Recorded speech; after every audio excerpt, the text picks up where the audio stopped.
이 중에서 한 가지만 보시지. 다 나쁜 것들이지만 한 가지. 맨 뒤에 있는 거. 이게 뭡니까? 글루타민산 나트륨.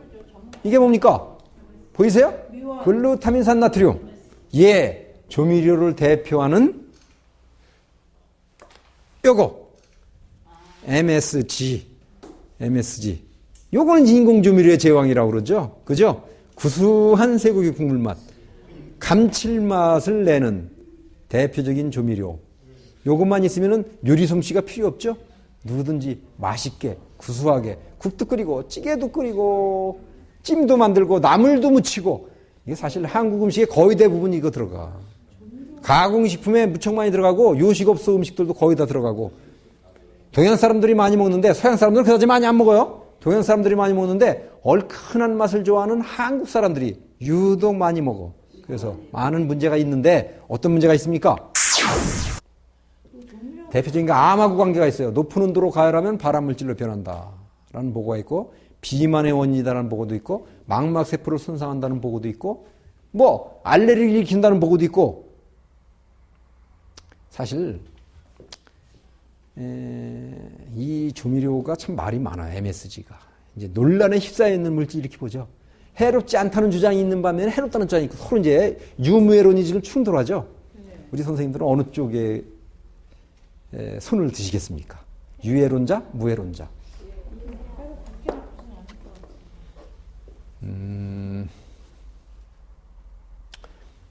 유해론을 주장하는 사람, 무해론을 주장하는 사람, 누군지를 잘 보셔야 돼요. 누군지.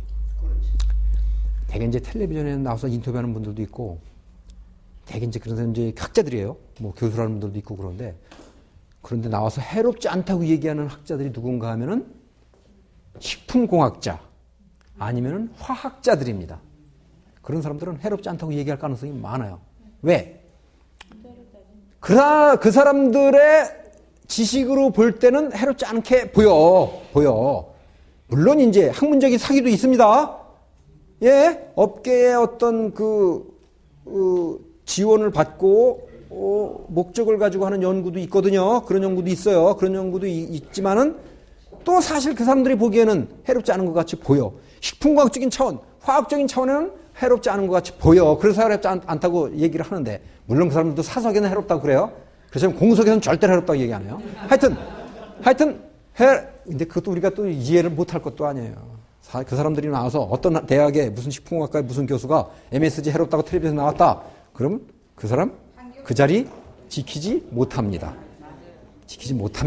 하여튼 그 사람들이 말이 이제 해롭지 않다고 하는 거 인정하자 이거야. 그럼 그걸 그대로 믿어야 되냐? 그렇지 않다. 이 MSG 유해성 중에 가장 문제가 되는 게 뭔가 하면은 흥분독소라는 거예요. 흥분독소가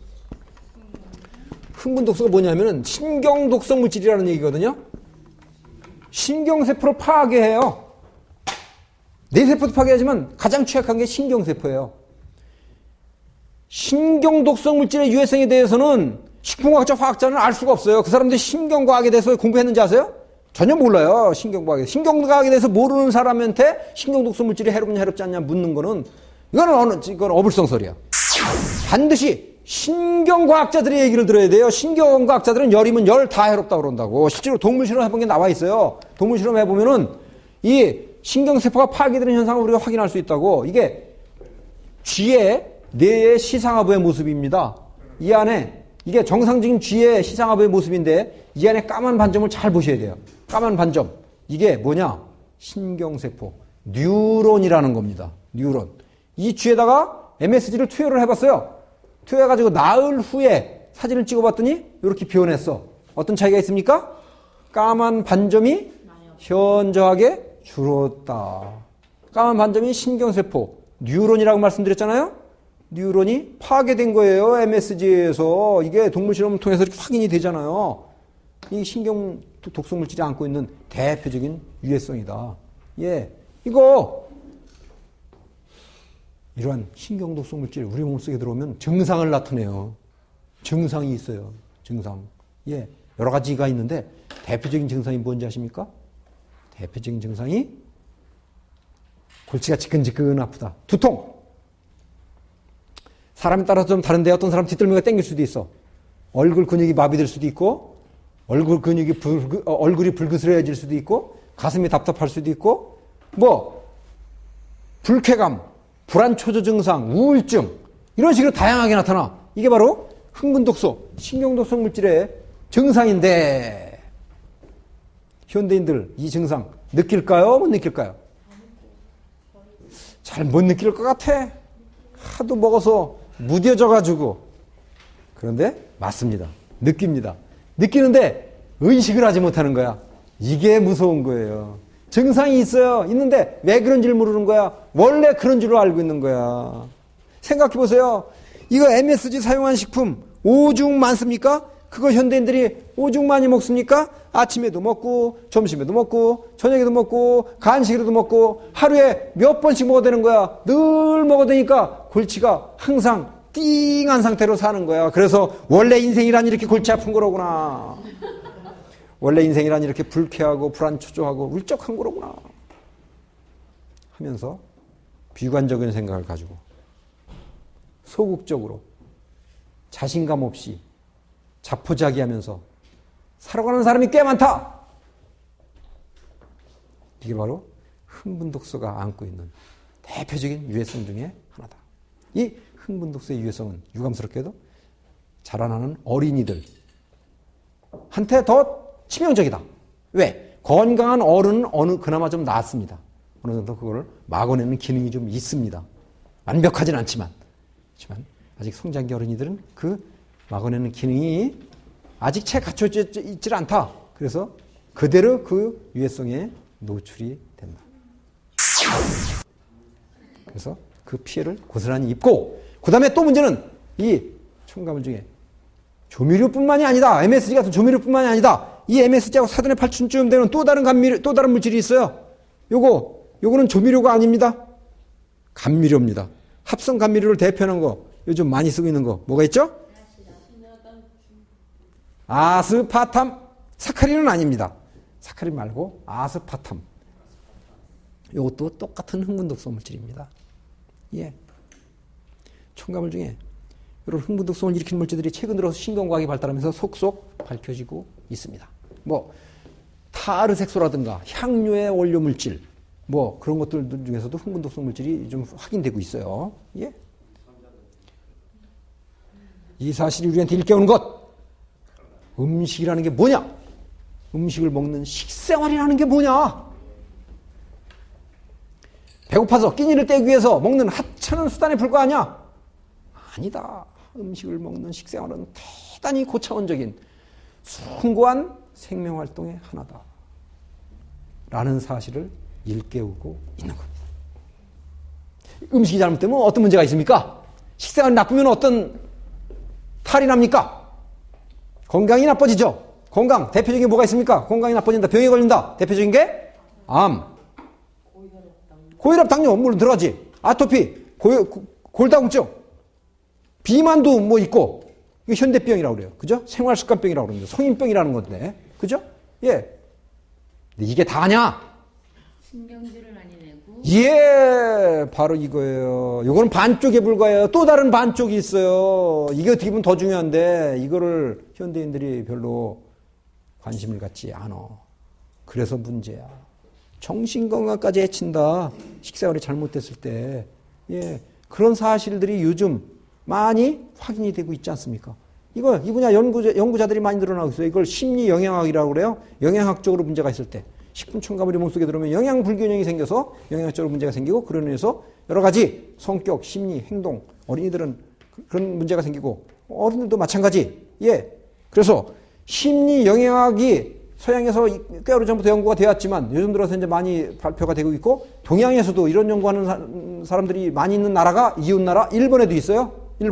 일본의 한 심리영양학자가 조사한 자료를 잠깐 한번 소개해 드릴까요? 중학생을 대상으로 해서 미국의 한 심리영양학자가 후쿠야마 시립여대 스즈키 교수가 조사를 했습니다. 남학생 600여 명, 여학생 500여 명, 합쳐서 1169명의 중학생을 대상으로 5개 그룹으로, A, B, C, D 5개 그룹으로 나눴습니다. 식생활이 좋으냐 나쁘냐를 기준으로 A그룹의 학생들이 식생활이 좋은 학생들이에요. 자연 식생활을 많이 하는 학생들입니다. 나쁜 인스턴트식품 패스트도 되도록 멀리하고 채소, 과일, 현미밥, 고구마, 감자 같은 거 이런 거 즐겨 먹는 학생들이고 B, C, D로 갈수록 점점 식사량이 나빠져가지고 이 그룹의 학생들이 가장 나빠. 자연식품 잘 안 먹고 주로 인스턴트식품 패스트푸드 같은 거 먹고 청량음료 마셔야 되고 하는 학생들이야.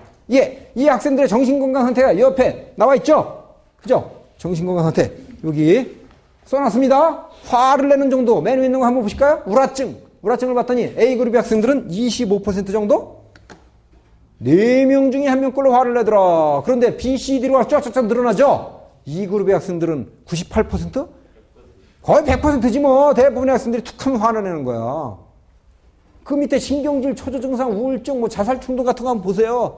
식생활이 좋은 학생들은 그다지 크게 문제가 안 되는데 이 그룹의 학생들은 엄청나게 많은 학생들이 고통을 받고 있다. 이게 다가 아닙니다. 그 밑에 또 있어요.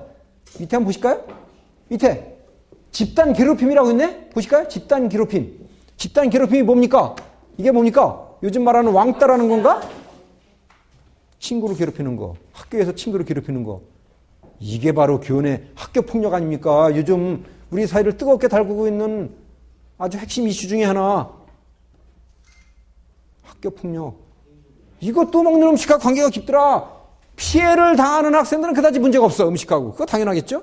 그 밑에 가해 학생을 한번 보시자고. 학교 폭력을 행사하는 학생들 밑에 봤더니 식생활 좋은 학생은 1.7% 정도. 100명 중에 2명도 안 돼.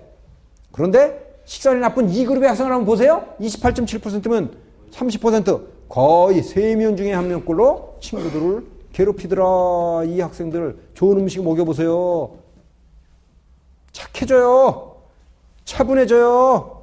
절대로 친구 안 괴롭혀요. 지금 학교 폭력 문제 때문에 많은 사회 문제가 되고 있고 당국에서도 골머리를 앓고 있고 많은 대책을 세운 걸로 알고 있는데 암만 대책 중에 눈 씻고 훑어봐도 그 학교 폭력 대책으로 암만 세우는 거 암만 봐도 음식에 대한 얘기는 없더라. 이게 가장 중요해요. 근본적으로 치유할 수 있는 거예요. 암만 우리나라는 이런 조사가 없어요, 지금. 우리나라는 심리영향학이 아주 황무지기 때문에 이런 조사가 아직 없습니다.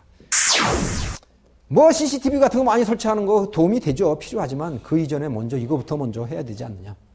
사실 이 분야 연구가 좀 많이 있어요. 이게 2006년도에 노르웨이에서 발표된 논문인데 이 앞에 한번 보실까요? 청량음료와 청소년의 심리 행동과의 관련성 해가지고 첨가물이 많이 사용된 이런 청량음료가 밑에 보시면은 청소년의 정신건강에 큰 악영향을 미친다라는 사실이 확인이 돼 있고 또 이제 나쁜 음식, 첨가물이 많이 사용된 나쁜 음식, 소위 말해서 정크푸드라고 그러죠. 정크푸드가 정크푸드 하면 대표적인 게 과자입니다. 과자. 이거는 2009년도에 영국에서 발표된 논문인데 제목이 뭐냐?